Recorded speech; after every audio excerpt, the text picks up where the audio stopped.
सही समय रहते गुरु ने ढूंढ निकाला रूहानी को और बचा लिया रूहानी को बड़े खतरे से। जी हाँ दोस्तों, कहानी में हमें देखने को मिलने वाला है कि जब रूहानी के लिए गुरु घर पर ही क्लिनिक खोल देता है तो वहाँ पर रूहानी अपना काम कर रही होती है, लेकिन अचानक से शेखर वहाँ आ जाता है और रूहानी को बेहोश कर देता है, जिसके बाद वह मामी और मामा की मदद से रूहानी को घर से बाहर लेकर चला जाता है, वो भी एक बोरे में पैक कर। लेकिन उस समय गुरु को इस बारे में पता चल जाता है, इसीलिए वह बहुत ज्यादा डर जाता है कि कहीं रूहानी किसी बड़े खतरे में नहीं है। और इसीलिए वह जब घर आता है तो देखता है कि रूहानी कहीं पर भी नहीं मिल रही, इसीलिए वह ढूंढने के लिए घर से बाहर निकल जाता है, जहां पर वह एक गाड़ी का पीछा करता है, क्योंकि उसे समझ आ जाता है कि इस गाड़ी के पीछे से रूहानी की साड़ी का पल्लू दिख रहा है। इसीलिए वह उस गाड़ी का पीछा करते हुए उसको पकड़ लेता है, लेकिन तभी वह गाड़ी चकमा देकर रूहानी को नीचे गिराकर वहां से चली जाती है,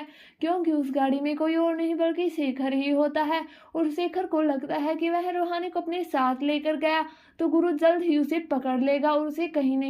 और उसे नहीं छोड़ेगा। लेकिन उसके बाद जब गुरु रूहानी को देखता है कि रूहानी तो बेहोश है, तो वह उसे उठाता है और अपनी गाड़ी में बिठाकर अपने घर लेकर चला जाता है, जहां पर वह बहुत ज्यादा गुस्सा हो जाता है और वह समझ नहीं पाता कि घर के अंदर घुसकर किसने रूहानी को किडनैप किया और इतनी हिम्मत किसकी हुई कि बड़ी कोठी के अंदर घुस गया। और इस बात को लेकर गुरु के पापा भी बहुत ज्यादा गुस्सा हो जाते हैं और इसीलिए वह अपने पूरे आदमियों को उस आदमी को ढूंढने में लगा देता है जिसने यह सब कुछ किया। लेकिन उसे नहीं पता कि मामा और मामी की वजह से ही ये सब हुआ है। और इसीलिए अब कहानी में हमें देखने को मिलने वाला है कि गुरु को कुछ ना कुछ शक हो गया है कि जरूर इस घर से ही कोई आदमी है जो रूहानी को और उसको नुकसान पहुंचाना चाहता है। इसीलिए वह अब और ज्यादा सतर्क हो जाता है और रूहानी से वादा कर देता है कि वह कभी भी रूहानी को अकेले नहीं छोड़ेगा। और इसके बाद कहानी में हमें देखने को मिलने वाला है कि गुरु और रूहानी दोनों को एक दूसरे से जल्द ही प्यार होने वाला है और दोनों को एहसास होने वाला है कि वो एक दूसरे से कितना प्यार करते हैं।